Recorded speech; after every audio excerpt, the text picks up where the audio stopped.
People, what up, man? This time we finally getting ready to get that good old ABS delete, get that done. This is something that I've been planning on doing for a long time, but finally just got around to doing it. And honestly, even with me doing it at that time, it wasn't the ideal situation. But when is it the ideal situation? Yes, there are times that you can control, but in my current position, more things you can't control than can. But rolling with the punches, finally got it done. And for starters, this is definitely going to be a multi-part video. And with that being said, there's a lot of information to try to cram into one video. Maybe I could find a way to try to get the information to not take so much time to explain, but at my current level, I'm doing the best that I can. And with that being said, first things that you want to do is you want to definitely make sure you have all your ducks in a row, because especially me, with it being my daily driver and the way that I get around, I got to try to make sure that I have it done before I need to get back to work, because I only have one other vehicle, and the kids, my old lady, all of them rely on that one vehicle being ready to go. Doctor's appointments, all that crap. So in this first part, the one thing we're going to cover is all of the parts that you're going to need, from the proportioning valve, bendy tools, all that stuff, because it's definitely one of those jobs where you gotta have the right tools in order to get it done. Now in my case, it's going to be a bit more of a challenge for me. Doesn't mean it has to be the same for you. I'm using stainless steel line, and that's because I already, when I first put this truck on the road, replaced all the line with stainless steel. So for me, it's just a preference of what matches with the line that I currently have. When you have nickel plated line, that bends and manipulates so much better than stainless steel, believe me. So bear with me when it comes to actually showing this stuff and explaining it. Skip through as you need to get to what you need, but definitely going to explain each part that you have to get. Maybe you don't even have to get, maybe you can find a way around it. For me, these are the things that I needed to get this job done, and I absolutely used all of them in order to get the job done. One of the things as well that we're going to do to kind of, I guess you could say, debunk certain myths is, I'll probably say the third video in the series, when everything's said and done, you're going to see, and we're going to talk about the do's and the don'ts when it comes to brake lines, because there's a lot of things that are personal preference that people are pushing as law when it's actually just your personal preference. And this is after doing research after research to seeing what's okay. Where is it okay to place a line lock? Is it okay for the lines to run down and back up? Blah, blah, blah, all that stuff. But all right, folks, here it is. Do with the information as you will, and hopefully it kind of gives you a clue of where to start, man. And if you're the person that has facilities or a daily driver other than the car you're trying to modify, or who knows, maybe you got both, you'll definitely have a way easier time with this and less stress. But all right, time to get to it.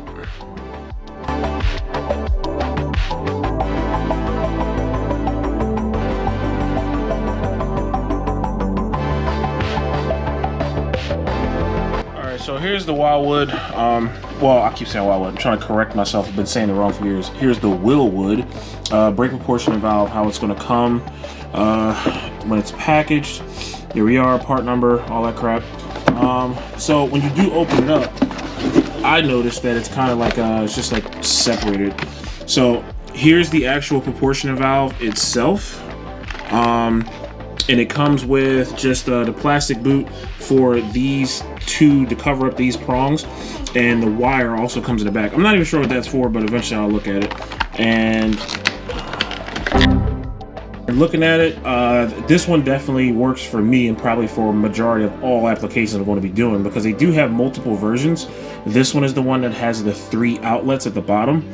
So with this one, you have your 2 inlets up top coming from the master cylinder, and then you have your 3 outlets at the bottom. So the one at the rear position, this is the one that's going to be for your rear brake line, and that's the one that has the adjuster on it for the proportioning valve to adjust pretty much the rear brakes, but we'll get more into detail with that later on. And your front 2, this is just going to be for your front brake lines, passenger, driver, and that's pretty much it. So the one thing that I did realize though is that this has 3/8 24 all the way around. All of these are 3/8 24 fittings, and they are also all the same diameter. So it's a little, I was a little confused, still kind of am a bit, because with the GM, what I noticed is there's a larger line that goes back for the rear brakes and then branch off to a T to the smaller lines at the rear. But all the ports are identical. They're exactly the same all the way around. So I'm guessing that means maybe I don't have to stress as much as trying to have a larger line on it. I've seen some people use AN fittings and AN line to go from the master cylinder to the proportioning valve or to connect to their existing wiring. I'm gonna try to do hard line and then see where that goes. But what's really gonna determine where that goes is once I put this bracket on. So here's the bracket. This bracket here is the one that bolts to the master cylinder, and master cylinder bolts right here, and that pretty much locates the actual proportioning valve itself. So the proportioning valve is going to go on like this and match up to the holes, and once that's on, that's going to tell me where I need to route my lines to and what I'm going to do to make sure that everything's, or at least as neat as I could possibly get it. So this is going to help me map that out. I'm just going to bolt it on and leave it there while I try to figure that out. Also, of course, you got your instructions. Got that, and then here's the actual bolts itself. So you have the bolts that go through to the this thing here, this bracket that mounts it up, and then you have the two lines that are pre-made to go to the Wilwood proportioning valve. Those I believe only work with the Wilwood master cylinder, but I could be wrong, though, not sure. And these two spacers also, and according to the instructions, go on these points that bolt up to the master cylinder. I guess just to give it some distance away from the master cylinder, so we'll see. But that's pretty much what comes in it.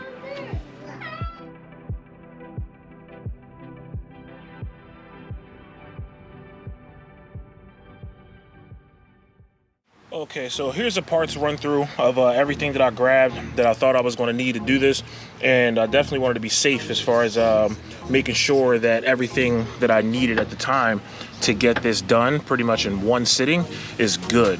Sometimes, I mean, it is what it is. You'll end up not having a part or a fitting or whatever the case may be, and you still got to make a run to the parts store, but I wanted to minimize that as much as possible. Also, from a price point, I wanted to try to make sure that I was able to find the best deals that I could on the equipment that I needed without them being like horribly cheap and not doing the job that I need them to do, because then I'm working against myself at that point. But anyway, so the one thing that I grabbed, I got this off of Amazon. I mean, they have these on Jegs, they have them on Summit, everywhere, but got this off of Amazon. I think it was around like 16 bucks. And this right here pretty much can take a straight tube and you can bend it all the way 180 degrees, like back around. So this one has all the travel for that. Some of these, when you buy them, you got to be careful. They only go 90. I mean, honestly, that's not bad if you know that you're not going to need anything beyond the 90. But if you end up having to make a 180, you'd rather just have the tool that could do the whole thing. Also have this one. It kind of looks like pliers, but these here, these are for those really tight bends. Like if you're going to be making a hard turn and you need it to be like really like straight and abrupt, this is what you need. These, like I said, these will make a turn, but it's more of a gradual turn. It's tight, but it's more of a gradual turn. This one is really tight. This one, once again, wasn't expensive, maybe like 15 bucks, if not less. We have the actual pipe cutter. I got this one, it was like probably like 25 bucks. They had ones that was cheaper, but I'm like, you know what? Let me get a good one. And plus, somewhere in this is supposedly stored an extra blade. And I was like, whoa, so I'll take that. So I have two of these kits now. One of them from Jegs. This one actually came, it's an option that they give you to buy for the line lock to install it. And it pretty much comes with 3 of the 3/16 inch line and fittings already flared on the end. Now what I'm showing you, this here actually is a kit off Amazon, and I think this also itself was under 20 bucks. It came with 3 3/16 inch lines. I think they're about 16 inches each. They're already flared, which I'll probably end up cutting them, and they already have the 3/8 24 fittings on them, and they're stainless steel. these in here, it's the same thing. It's 3 of those, but one of them is the 1/4 line. So the bigger diameter, they're already flared. They already have the fittings on the end. And it also comes with like a pack of tees. All right, so ta-da. This is the stuff that came with the Jegs kit. And the difference here is these actually have like a stainless fitting, or I believe they're stainless. The fittings on here are stainless. And this one I believe is like 12 inches, 3/16. These are closer to like 20 inches, 3/16. And I thought there was one that was thicker, but no, all 3 of them are 3/16. This kit was like, I want to say like 60, close to 70, because it's stainless. And this is the other stuff that it comes with. It comes on a different assortment of fittings. I honestly probably had what I needed inside of here, but I wasn't sure and I didn't want to take the chance. These fittings that come in here, I'll definitely probably end up using a few of these. Here's the good stuff right here. This is the line lock. So their line lock comes with kind of like some mounting hardware, comes with the line lock itself, and comes with some instructions. I mean, the instructions, I already checked them out. It's pretty bare. And I mean, truthfully, it is like quite simple. I've looked up a lot of videos. You'll see the approach that I'm going to take shortly. You got your positive, your negative. You got to figure out which one's which. And you have your inlet up at the top and you have your outlet at the bottom.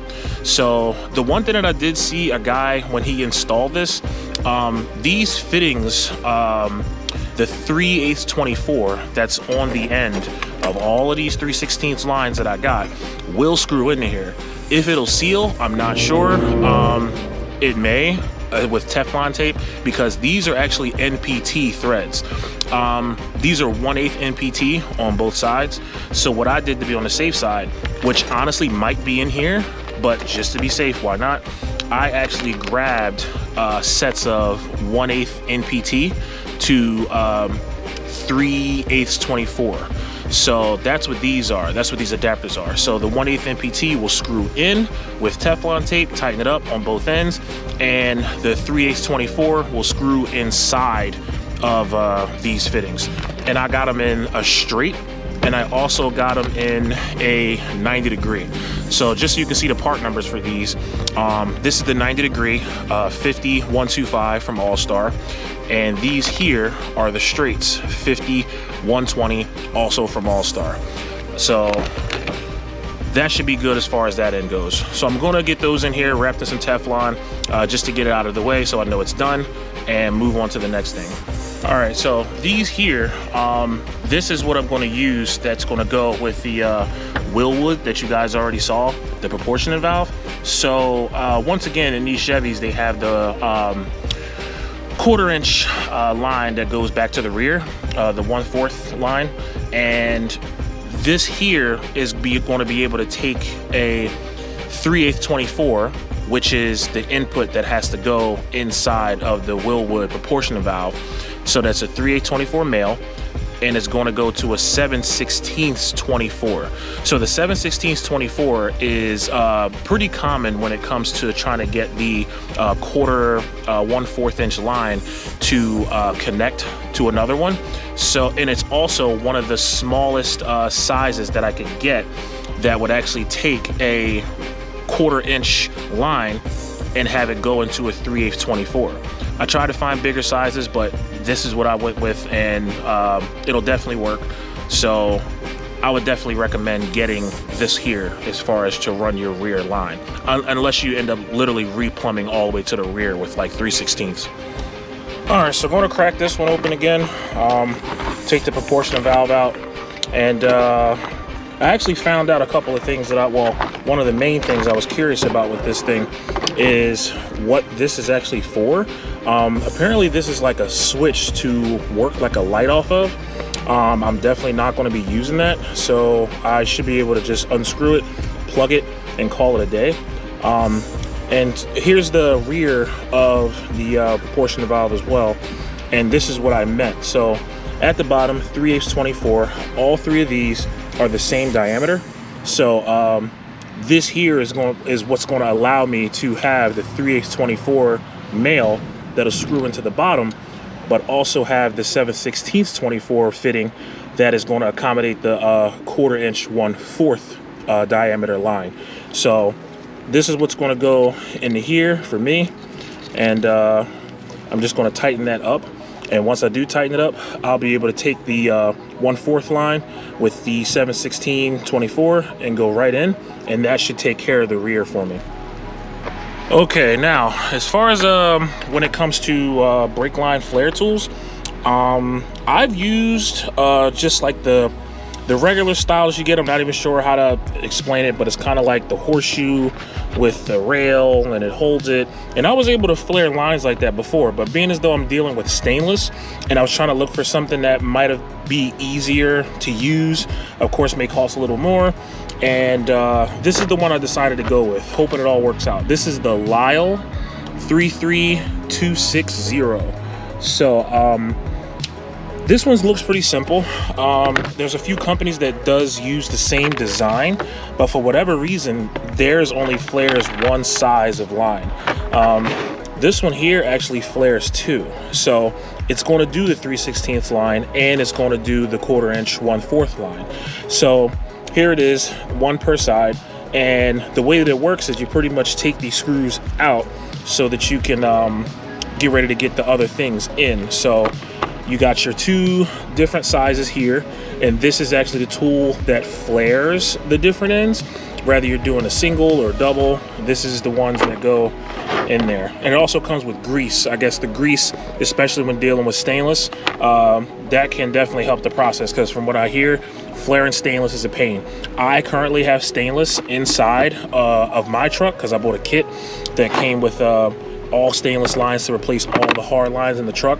So that's what I'm going to be working with, and I'm hoping that it works out. I mean, we'll see if it does, because goal is to be able to cut the existing line that I have, because I do have a lot of excess line, being as though the ABS is being, you know, deleted.